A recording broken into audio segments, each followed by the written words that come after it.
수석님, 유시스 김용록입니다.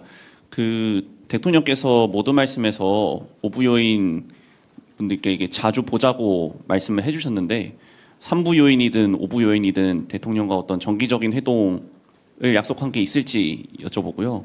그리고 분위기가 화기애애했다고 말씀해 주셨는데 모두 말씀이나 전해진 브리핑에서 말씀해 주신 내용들이 다소 좀 무겁고 진지한 내용들이라 화기애애했던 분위기를 참고할 수 있을 만한 에피소드나 대화 내용이 있다면 좀 말씀 부탁드리겠습니다. 예, 이제 이렇게 환담이 끝날 때쯤에 이석을 달 때쯤에 그래서 국회의장님이 그러면 다음에 할 때는 제가 초청해서 한번 하죠, 이런 얘기를 하셨습니다. 그랬더니 다들 좋다고 그렇게 얘기를 하셨습니다. 그리고 뭐 처음에 시작할 때 대통령께서 중앙선거관리위원회 쪽에 위원장을 향해서 1년 전에 제일 아마 호되게 당하실 분이었던 게 아마 중앙선거관리위원회 위원장 아닌가요? 그렇게 얘기하고 야구 방망이도 등장하고 작두도 등장했다는데 그러면서 하니까 이제 전부 분위기들이 다 좀 웃는, 서로 좀 웃음을 자아내는 그런 일도 있었습니다. 그래서 전체적으로 굉장히 아주 웃는 얼굴로 또 가볍게 얘기하는, 뭐 교육 얘기, 뭐 방어권 얘기가 나왔다고 딱딱하게 그런 식으로 어떤 얘기가 오는 건 아니고요. 굉장히 아주 부드럽고 이렇게 화기애애하게 진행이 됐습니다. 예, 또 한 분 뭐 드셨던 것 같은데, 예, 하시죠. 네, 안녕하세요. 오마이뉴스 이경태 기자입니다. 네. 오늘 모이신 분들이 전부 다 헌정질서 수호 의무를 가진 기관장들이다라는 언급이 있었는데요. 실제로 작년 계엄이 발생했을 때 국회의 계엄 통제권을 강화하는 개헌이 필요하다라는 얘기를 한 적이 있습니다. 그래서 이 부분에 대한 언급들은 없었는지 궁금합니다. 네, 계엄까지 갔으면 굉장히 묵직하고 중요한 어떤 그런 분위기로 흘렀을 텐데 오늘 그런 얘기는 없었습니다.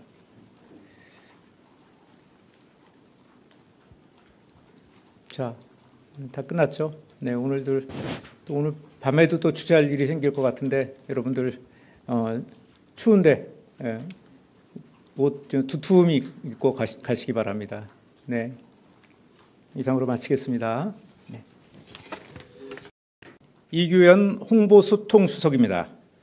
이재명 대통령과 오부 요인의 오차는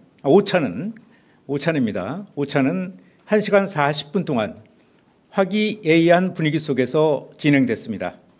본격적인 환담에 앞서 우원식 국회의장이 빛의 혁명 1년을 기리는 아주 특별한 기념패를 이재명 대통령에게 전달했습니다. 기념패는 계엄군이 국회에 난입하는 과정에서 부서진 목재 집기를 활용해 만들었습니다. 기념패의 제목은 빛의 민주주의, 꺼지지 않는 기억패입니다. 바로 옆에 실제로 전달해온 의장이 전달하신 기념패를 직접 갖고 나왔습니다. 대통령과 오부 요인은 환담에서 빛의 혁명 1년을 맞아 우리 시민들의 힘으로 비상계엄을 막아낼 수 있었다는 데 의견을 함께했습니다. 특히 이재명 대통령은 우리 시민사회에 축적된 문화적 역량이 민주주의를 지켜내는 저항의 힘이 됐다고 평가했습니다. 본격적인 환담에서 김상환 헌법재판소장은 비상계엄 사태 이후 헌법재판소에 헌법교육 요청이 밀려들고 있다면서 이참에 헌법교육 인력과 지원을 확충할 필요가 있다고 말했습니다. 노태학 중앙선거관리위원장은 비상계엄에 단초가 된 부정선거론을 극복하기 위해 선거교육을 강화해야 한다고 말했습니다. 이에 대통령은 민주주의의 기본이 헌법과 선거라면서 구체적인 교육 프로그램을 만들어서 건의해달라고 답했습니다. 김민석 국무총리는 내각에서도 헌법과 선거교육을 지원하는 방안을 찾아보겠다고 말했습니다. 조희대 대법원장은 자질이 우수한 법관들이 민간으로 자리를 옮기는 안타까운 일이 벌어지고 있다면서 처우 개선을 건의했습니다. 이에 대통령은 판결은 최종의 결론이라는 점에서 판사들의 처우 개선이 필요하다면서 구체적인 안을 만들어달라고 주문했습니다. 우원식 국회의장은 1년 전 내란 사태를 지켜보면서 국회의 자체 방어 체계를 강화해야 한다는 절박함을 갖게 됐다고 말했습니다. 이에 대통령은 국회 자체 방어권과 독자 경비는 당연히 필요해 보인다면서 이참에 헌법재판소와 중앙선거관리위원회도 방어 체계를 강화하는 방안을 세우자고 제안했습니다. 예, 이상입니다. 네, 이와 관련해서 간단한 질문 있으시면 받겠습니다. 네.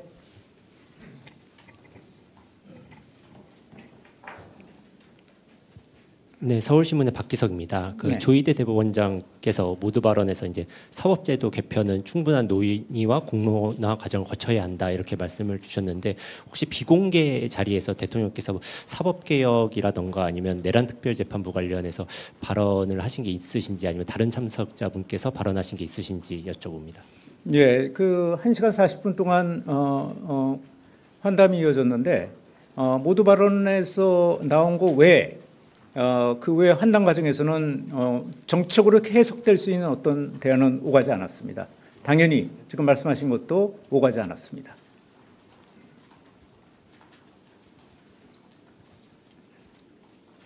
네.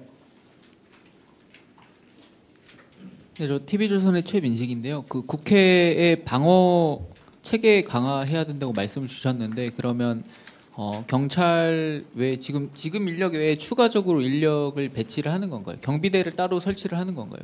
네, 경비단에 구체적인 거는 좀 나와야 되겠지만 경찰 경비단의 지휘권들이 저번에 이제 우리가 내란 사태 때 좀 목격한 것처럼 국회의장한테 있지 않았습니다. 좀 그런 것들을 개선하지 않을까 생각합니다.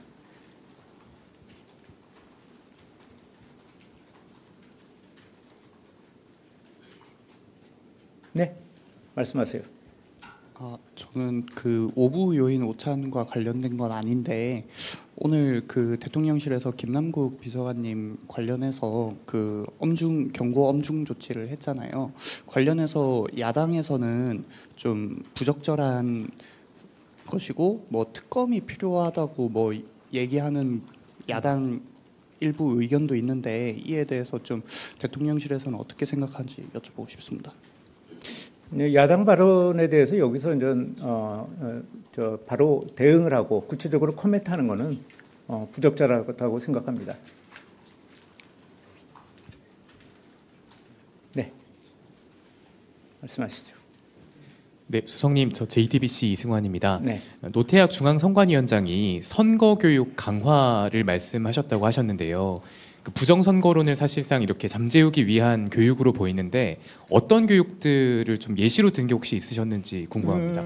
예시는 없었고 부정선거론들을 좀 많이 퍼져 있는 어떤 부정선거론들을 잠재우기 위해서 아까 말씀인 것처럼 이제 먼저 이제 헌법개혁 얘기가 나왔고 그래서 선거 교육도 이참에 좀 더 강화를 해야 된다 이런 얘기를 하셨고. 거기에 대해서 거기에 오늘 모이신 분들 거의 대부분이 다 거기 동의를 했습니다. 헌법 교육하고 선거 교육은 강화된다. 이 5분 모두가 다 공감을 표시했습니다. 네, 얘기하시죠. 네, CBS 이준규입니다. 그 말씀하셨던 그 기관들 외에 다른 기관들, 그러니까 뭐 비상계엄 같은 게 발생하게 되면 보호할 필요가 있는 주요 기관들이 여러 군데가 있지 않습니까? 뭐 그런 부분들도 다 한꺼번에 포함해서 좀 점검을 해가지고 다 경비나 이런 거에 대한 지휘권을 각 기관장에게 좀 준다든지 이런 식으로 좀 논의가 될 그런 식으로 얘기가 되신 건지 아니면 뭐 그 아까 언급하셨던 그 특정 기관들만 요번에 이제 문제가 됐던 기관들만 논의가 되신 건지 앞으로 좀 어떻게 될 건지 좀 설명 좀 부탁드리겠습니다. 오늘 그 논의가 돼서 5부 요인들이죠. 거기에서 국회의장이 있고 국회가 있고요. 일단 뭐 선관위가 있고 그다음에 헌재가 있었습니다. 그러니까 그런 분들에 대해서 독립적인 기관들 아닙니까? 그런데 그런 곳은 자체적인 방어 체계를 갖춰야 된다라는 측면이라고 이해해 주시면 됩니다. 예를 들면 일반적인 행정부처라든가 이런 것들은 또 법원이라든가 이런 건 당연히 방어 시설을 그 국가 전체에서 이제 경찰들이 보호를 하고 있는데 요 국회라든가 헌재라든가 선관이나 이런 것들은 독자적인 기관이어서 그런 기관들한테서는 자체 방어 체계가 좀 필요한 거 아니냐. 이렇게 나왔다고 볼 수가 있습니다. 그래서 모든 시설에 모든 걸 논의하는 자리는 아니었기 때문에 그렇게 이해해 주시면 감사하겠습니다. 네. 질문이 없을 줄 알았는데 많네. 오늘 안녕하세요. 기사거리들이 많아갖고 질문이 없을 줄 알았는데. 네, 안녕하세요. YTN 홍민기입니다. 오늘 그 모두 발언에서 김민석 총리나 우원식 국회의장님 같은 경우는 비상계엄 관련 재판이 좀 더딘 것 같다 이런 비판도 하셨는데 혹시 비공개 환담 자리에서도 뭐 다른 참석자 중에서도 혹시 그런 언급이 있었는지 궁금합니다. 네, 오늘 뭐 여러분들이 뭐 모두 발언을 해석을 하고 있는 것 같은데 모두 발언 이후에 그동안에 이어진 1시간 한 30분에서 40분 정도의 환담 과정에서는 그런 얘기는 없었습니다. 그리고 굉장히 분위기가 좋은 분위기에서 서로 이제 이런 이제 교육 문제라든가 방어 체계 문제라든가 뭐 이런 얘기들을 모았다고 보십니다.